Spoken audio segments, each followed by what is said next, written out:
Hello, Beasto World Enterprises. Beasto, I'm in position. Operation Iron Eagle is a go. Yeah, that's not really gonna work for me. Can we pencil this in for next Thursday? Are you in a bar? No, I'm not in a bar. I'm entering a bad, cell area. I might lose... Susan?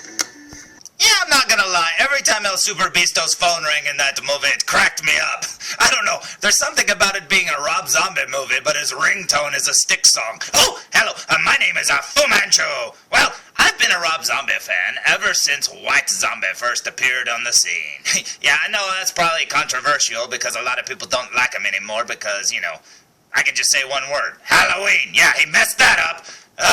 Yeah, but he had a few good things along the way, and things that made me smile, songs that I got to sing, and I like to sing them, and stuff like that. But that brings me to today's review. There's a cartoon movie called The Haunted World of El Superbeasto, which is apparently based on a comic book. Now, I've seen the comic books, but I've never read them, so I don't know how faithful they are to, or how this movie is to the comic books, or if it's just the characters or whatever. But it reminds me very much of the short from the Grindhouse movie, what was it? Werewolf Women of the SS. It reminds me very much of that. I don't know, because there's like Nazi werewolves at one point and stuff like that. But yeah, this is not going to be for everybody, because it's rated R, but it should be a hard R, because there's a lot of stuff in it that people shouldn't see. But I still like parts of it, and it makes me laugh, and it's just a good show. Oh, and by the way, the Nazi song in the movie is so funny, I love it. So all that said, that leads me to today's review. So you ready? Okay, let's go. It's over there. Today's review will be on the NECA, The Haunted World of El Superbeasto, and this is a figure of El Superbeasto. Check him out. He looks awesome. Now, I found this yesterday, actually. I believe it was yesterday. I don't remember. I'm in a time loop here. I don't know. It's the time machine and the white world, combination that really messes me up. But I think I got it yesterday. I can't remember. But anyway, I found this at a used bookstore, actually. It was just sitting there. It's all beat up and stuff, but it's never been opened. Now, if you look at the back of the package, you will see a picture that's made to look more beat up than it actually is. It's a picture of all the main characters in the show. They skipped one, the giant gorilla. But anyway, yeah, there's Murray the Robot, there's El Superbeasto, there's Suzi X, there's, what's her name, Velvet Von Black, I believe, and Dr. Satan! Yeah, he's in the movie. But anyway, I already have the Suzi X figure. Now, she doesn't quite look like that. They put her in a different outfit. She changes her outfits a lot in the movie. But the one that I have looks a lot like this. So now you can see that she cosplays as the governor, but a lot less skimpier. But anyway, I've had this figure for a long time, and it was literally the only one I've ever seen, and I got it really cheap. I think it was like $4 or something.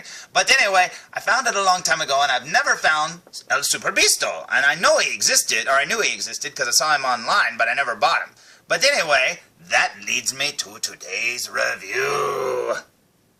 Now, this figure's about 6 years old, and it's an early NECA Real Toys collaboration or whatever. I don't know. Is Real Toys just an off-brand of NECA? It's just a name? I don't know. But anyways, it's an early one. And it's got very little articulation. The Suzi X is the same way. I mean, she's got a little bit. It's essentially just a little statue. Now, I've heard this one's a hollow figure and more like a dog toy, like a squeaky toy. But anyway, I don't care. I had to have it. So, I guess it's time to... Say it with me. Open it! Now, if you look at the back of the package one more time, you will notice he's in a green jacket and a black suit. Basically, that's his man of action clothes. This over here is more like the clothes he wears to go to clubs and stuff like that. So this is basically his bar clothes. But just like the Suzi X, he changes outfits quite a bit in the show. But yeah, this figure, number one, the Suzi X figure, I don't know what it's made out of, but she is super heavy. I mean, and it just feels like very, very hard plastic. That head is solid. I mean, really, really hard plastic. Now, with him, he's the opposite. He's very, very lightweight. He's hollow. He has a very hard time standing. You can see his foot's kind of floating off the ground there. She came with a base because obviously she can't stand without one. But yeah, I wonder why they used kind of different plastics on these figures. It's just kind of strange. They look good together, and that's all essentially I wanted was this right here on the shelf. So anyway, let's look at them from behind, shall we? So here they are, both from behind, and as you can see, that he's kind of plain, but what did you expect? He's in a white suit. He's got a little bit of writing on his leg. I hate it when they do that, but that's okay. I don't know where her writing is. I guess it might be on the base. But anyway, there you go. If you noticed on my Suzi X, she has a splotch of black paint on her right boot, as you can see. Now, this is the only one I ever saw, and when I first saw it, I thought maybe the paint had gotten rubbed off, but it looks more like the paint from her eye patch. Like I don't know, like they just got black on there. But, El Superbeasto here looks like he's in perfect shape. I mean, he doesn't have any paint blemishes at all, so that's good, especially since he's all in white. So, before we close the review, I say we look at him up close, at least their heads. What do you say? Starting with the luchador himself, you will see his hairy chest poking out between his lapels there, and panning up you will see his mask. Oh man, look at that. They never show him in the show without his mask. He wears it throughout the entire show. No matter how many times he changes his outfit, he still wears the mask, which is fine. But I did wonder, hey, what's he look like under there? But anyway, there you go. Very plain figure, but hey, I like it. Next up, we have Suzi X. And she steals the show, by the way. I mean, really, there are so many good lines in this show, and it's silly and goofy. But like I said, it is not for everybody. So kids, do not watch this show ever. Not till you're old enough to understand it. Because, take it from me, I'm like thousands of years old. I can do that sort of thing. But anyway, here she is looking very cool indeed. She's got way more detail, but it's all due to character design. Because, you know, he's very plain. But I love how they highlighted, like, her knee joints and stuff like that. Or not joints, but her knees and stuff like that. I think that looks cool. But anyway, there she is. It's the governor! I mean, yeah, if the governor was played by Sherry Moon Zombie. Huh. Oh, man. I'm getting, like, a lot of fan fiction in my head right now. Anyway, that's my review for the following. The El Superbeasto figure, and I threw in Suzi X just for fun.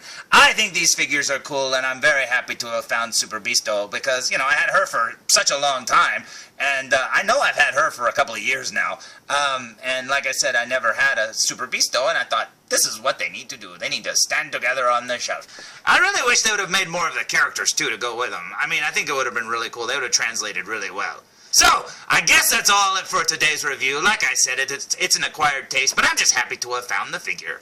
And I don't know if you know this or not, but if you haven't seen the Werewolf Women of the SS trailer in the old Grindhouse movie, oh man, you should really pay attention, because a certain somebody was actually in that movie. Oh, they didn't get the actor that they should have. Oh, no. They went and got somebody else.